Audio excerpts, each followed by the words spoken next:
Good afternoon, guys. So today is 4th of June, and we will have to cover the current affairs of today. So the first news is related to the SDGs index. That first of all, what is this? This is an index that has been started from the year 2018, and it is a data qualitative analysis of the progress that is made by the state in achieving the SDG target that has been listed by the United Nations to be achieved by 2030. That is the simple understanding of SDG. Now, when we talk about one comes the ranking, the other comes the factor and the determinants. So there are 169 targets. The 169 targets are being judged on different scales. When we talk about the ranks, Kerala has been on the top for the last 3 years, and this year they have improved their score from 72 to from 71 to 75. The state of HP has been on 71. They have improved up to 72, and Tamil Nadu have also improved up to 72. So now HP have slipped to the top three. In 2000, I think 18 we were on first position. In 2019 we were on second position, and on 2020 we were on third position. So that has been a problem with regard to the assessment of that. That every year we are losing one top place, although the score is improving.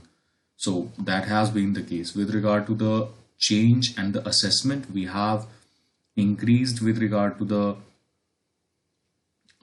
certain performance, such as the issues of poverty, hunger, and sustainable city community, urban development, and climate action. We have seen a progress in that. On health, we have also seen a progress. But if we talk about the other issues that are related to the inequality, that was ought to be increasing, but when it was ought to be increasing, the formula has been changed. Last year, the formula has been that how much is the expenditure a particular household is conducting, that is the per capita expenditure of a household. Then there was Gini coefficient, and then there was Palmer ratio. So these were the three criteria who were taken. But this time the government have focused more on the social equality, in which the focus has been on the representation of the women in the PRI and the urban local bodies. These are social equality indicators and not individual equality or inequality indicators. However, it has been feared if the actual criteria or the goalpost that has been used as the same as the last year, there have been good a decline with regard to the performance in the inequality index. So that has been the case, and with regard to that, Bihar, Jharkhand, Assam, and are some of the worst states who have performed with regard to the SDGs. So you should remember it. The next one is the journalists need protection against the sedition charges. Now this is a Supreme Court remark with regard to the bench which was led by Justice U. Lalit, who have said that any journalist who have a strong approval against the government cannot be booked under the charges of the sedition. Now, this was a case that was registered in the Shimla area of Kumarsen by a person who belonged to BJP against Vinod Dua, who have made derogatory remarks with regard to the usage of Pulwama attack. So, the original content, when it was in English, which was heard by the Supreme Court of India, they have said that the journalists who have made regard how many strong words of disapproval, even if they are used, they would not amount to sedition. Now, why this is significant? Because the Supreme Court have recently, for the last 1 week, have been giving the judgment with regard to the definition and the interpretation of the sedition. And other than that, they have also quoted this time a case with regard to the Kedar Nath Singh case, in which it has been said that every journalist must be provided a type of a protection that should directly be extended from the Kedarnath Singh case, because we have seen any government or the increasing misuse of the provision in which the government are always going to, or the persons who are belonging to the ruling party are going to file the FIRs against the individual who have hard words of disapproval against the policies or the things that they have implemented. So the process to curb the dissent has been on the rise in the recent past, and the Supreme Court have said that we will not allow this. Every journalist will provide a law. And other than that, there has already been a discussion with regard to the definition of the provision under sedition, which is to be provided under Article 124A and the 505, that is public displeasure if it is caused in any manner to any person. So these are some of the things that have been debated, and please be aware there will be another more larger, wider, and stringent interpretation of the sedition law, which will basically try to curb the influence that the government is currently having through the digital sources and also through the unequal play of power with regard to the common citizens or the journalists. So I hope this is clear. The next one is the Kerala beats Karnataka in race for KSRTC. So this is a tag. For example, we have HRTC. So Haryana does not use HRTC or HARTC, something like that they use. I'm not very sure about it although. So that has been the case with regard to this particular issue, that there have been a patent or the things that are generally used at upfront and used at later. So this was Karnataka State Road Transport Corporation or Kerala State Road Transport Corporation. So both were fighting with one another as the buses were going from one place to another, and there is a different amount of facilities and things that are being provided by both the buses and the transport facilities. So there was a direct tussle between the two state governments in which both were claiming that they have patented it first, but ultimately when it came to in front of the Trademark Registry of India, it has been settled in the favor of Kerala, that Kerala has been the earliest state who have basically used this particular acronym and will be allotted the acronym for the further use. So I hope this is clear. The next news is related to the rural healthcare needs fixing and now. So this is written by Bhupinder Singh Hooda. So I hope you remember he's a member opposition in Haryana Legislative Assembly and the former Chief Minister of Haryana. What he have said? He have said that right now India has been struggling on the double impact of the mucormycosis and the COVID impact that have created havoc in the families. Other than that, if there have been healthcare facilities that are needed to be provided at the local level, in the first way, we were basically divided and the rural areas health facilities were not yet tested. Although we have increased the health coverage, but that does not amount to availability of the health facilities. So therefore, an increasing approach through policy programs and interventions are required so that better investment, better raising of the infrastructure and money could be allocated at the rural areas. Now, in regard to that, he says that when we talk about at all India level, there is a need of approximately 30,000 PSCs, that is the primary health care centers, and there are only availability of 25,000. So there is a shortage of 5,000. If we talk about the PSCs coverage, it had to be mandated one for every 10 villages, but now we are currently serving one for every 25 villages. On the another part of the community health center, they are to be 7,322, but actually only 5,624 are needed. Please remember, the data is not important. You just have a idea regarding that what is the situation of PSCs in India. So 30,000, 20,000, 25,000 is easy to remember. You can quote it anywhere. Now, with regard to the Haryana, he specifically says that during his tenure, there have been Swasthya Kalyan Samitis which has been set up at the rural areas, which were basically catering to the benefits that were arising to the people for better facility in the medical areas. Other than that, when we talk about the collaboration of Panchayat, Gram Sabha, the urban local bodies, the local administration, they have basically worked out a solid health infrastructure sector that could basically detect, provide and affordable, accessible, qualitative healthcare to the people.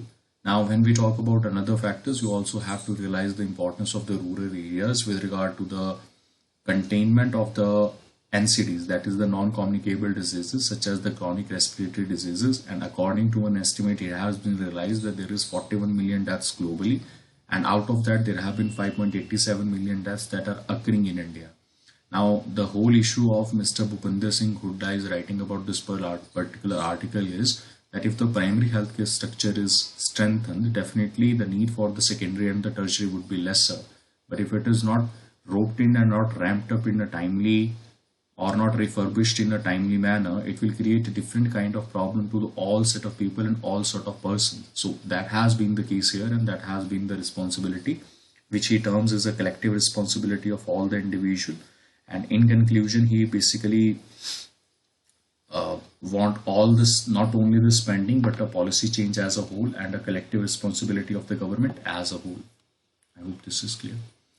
The next one is the comments to avoid in long-standing ties. So I hope you remember recently Mr. Kejriwal have issued certain comment with respect to the Singapore variant of the virus, which has been refuted by the government Minister of External Affairs, who have said that the Chief Minister of Delhi does not speak for government of India, and he should take his command back in relation to the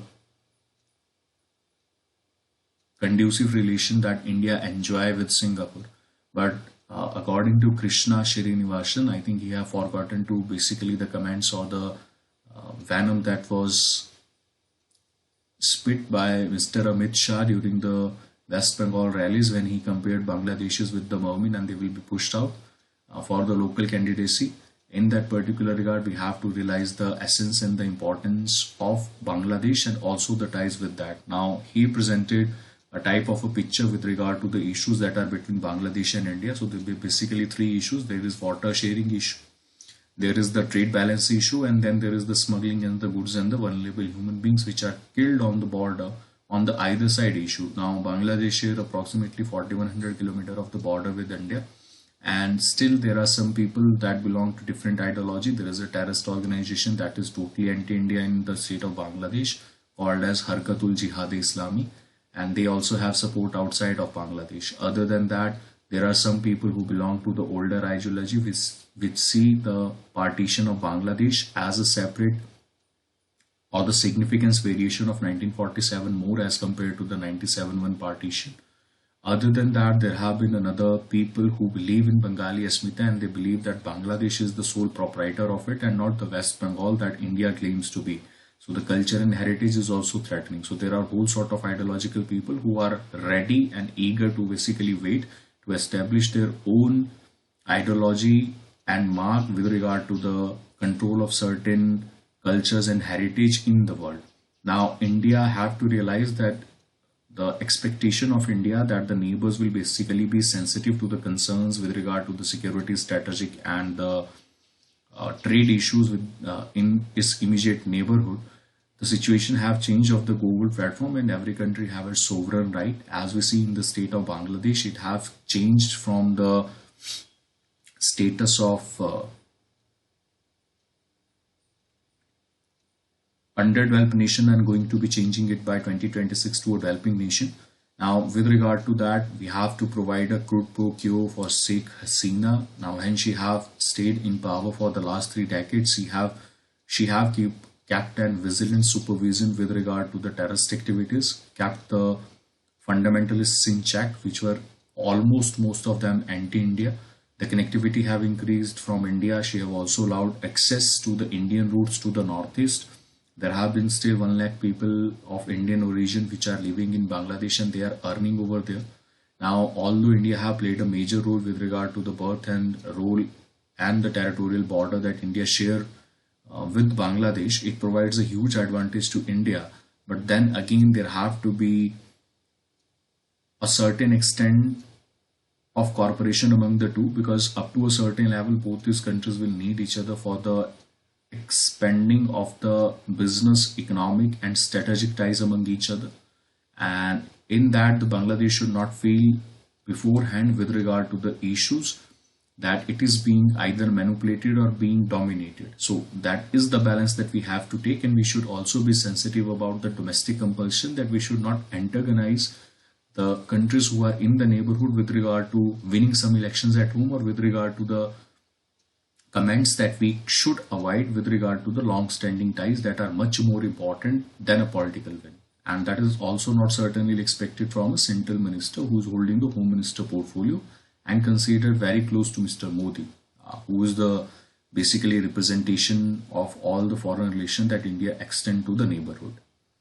The next one is the digital tax tussles. So this is 25% tariff that the government of USA have basically suspended on a 2 billion imports from the 6 countries. First of all, what is the issue here?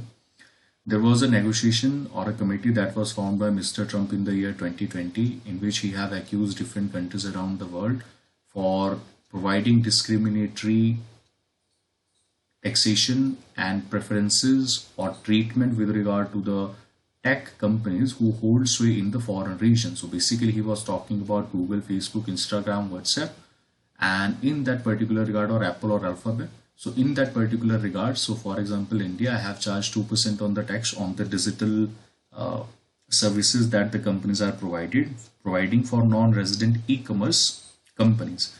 Now these non-resident e-commerce companies, Mr. Trump have said that if these charges, India is charging 2% tax on the digital as a digital tax. So in that, the USA have set up a committee. The committee have recommended that a 25% tax needed to be imposed on the products that will be coming from India.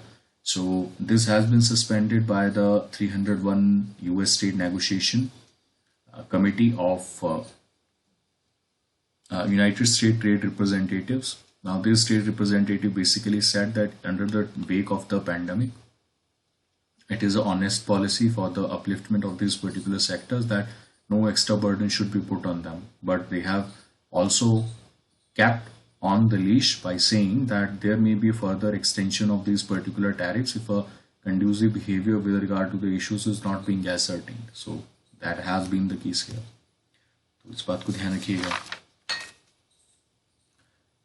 Information technology would reach a case of overreach. You can read this on your own. I think enough has been said about that.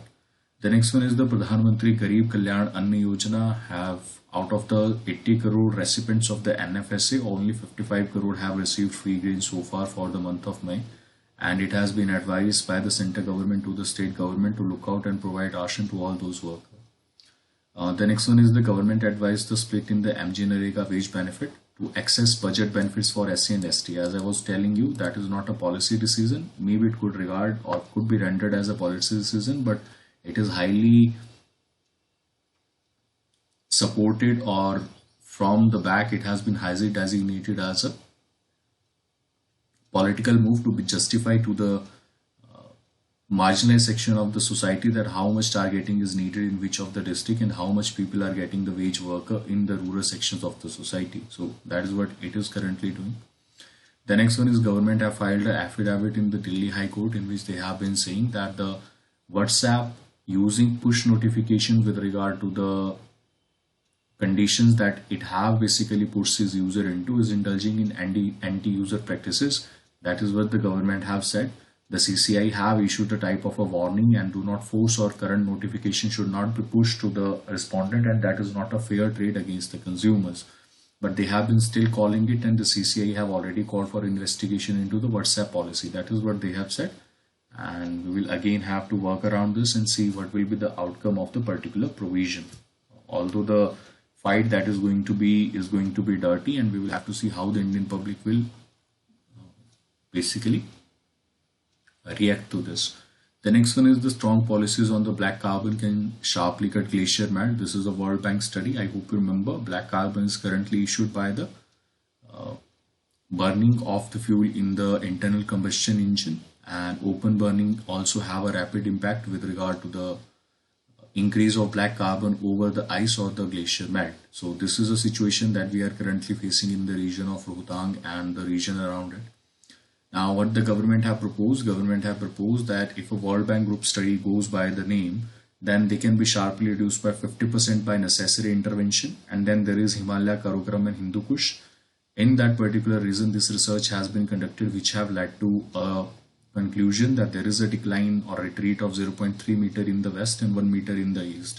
Now, it is the second largest contributor to the global warming after CO2, and there are two ways to basically contain it. Either you stop the vehicles going over there, or comprehensive policies are needed basically to contain everything that is happening for cutting down the fuel exports, and also providing electric vehicles in the Rohtang area, which will also contain or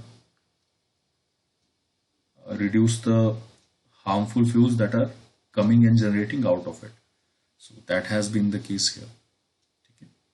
So I hope this is clear.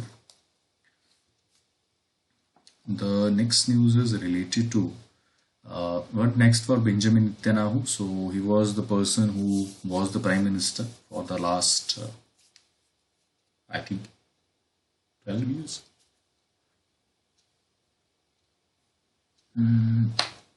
Yeah, for the last 12 years, sorry, 12 years or 8 years, since 2009, for 10 years, I think.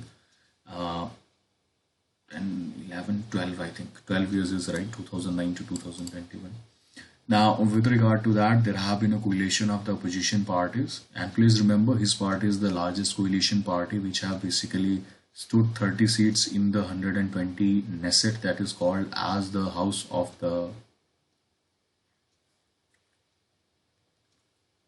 Israel. Now, when we talk about the longest serving PM of the Prime Minister, he is going to be ousted. So there are corruption charges that are currently imposed on him. The other parties have made a coalition with regard to 8 political parties who have come forward to stake the claim for the Prime Ministership, and they have also agreed on the Prime Minister. So if they are able to pass the majority mark of 61, definitely they will form the government. And that is what has been happening, or what will happen with Netanyahu. So there have been some power of immunity that he enjoyed if he stayed in power. But there is some opposition leader who want no Netanyahu now, so that is the another challenge here. ठीक है, इसको छोड़ दीजिए. Next one is the Modi Harris discuss nitty-gritty of US offer on vaccine doses.